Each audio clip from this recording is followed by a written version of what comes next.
I mentioned previously that you shouldn't add tab index to site content as a general rule. But there is one exception to this, and that's when you're manipulating the page in response to a user action.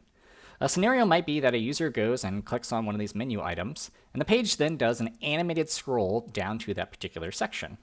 Or, if you were building a single page web app, clicking on one of the navigation links changes the content of the page without doing a full page refresh.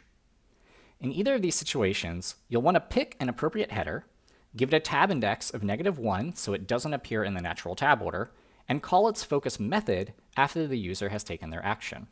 This process is known as managing focus, and it's an extremely important technique that keeps the user's interactive context in sync with the visual representation of the site.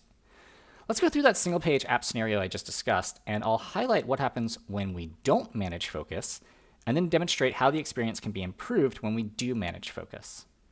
So here we are back at our site. I'm going to go click on this What is Vegemite link, and when I do that, I'm going to want to start clicking around some of the anchors in the main page content. So using my keyboard, I'll navigate over there, I'll press enter, and now I'd like to click this link, but in order to get there, I'm going to have to tab back through my navigation.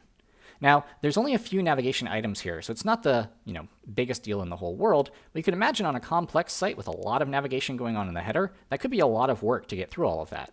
Furthermore, as a screen reader user, I might not even know that the page content has loaded in and changed yet. I might just be sort of sitting around waiting for something to happen after I've clicked that link. Let's see if we can improve upon this a little bit. So what I'm going to do is take this heading right here. I'm going to give it a tab index of -1. If you recall, that means the element won't be in the tab order, but I can programmatically focus it using JavaScript.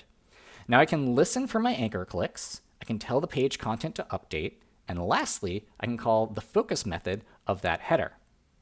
Once I've done that, the user will then be moved down in here inside of our main page content, and they can then quickly tab or shift tab to whatever they want. So let's run through that. I'm going to go over to the recipes section, hit enter. You'll see the header is focused, and I can very quickly jump down into these additional anchor links. Now, you might notice that as we do this, the header itself gets a large focus ring placed around it. I'm going to talk more about styling focus in a future lesson, but if you'd like, you can click the link down in the instructor notes to jump ahead and learn how to work around this issue.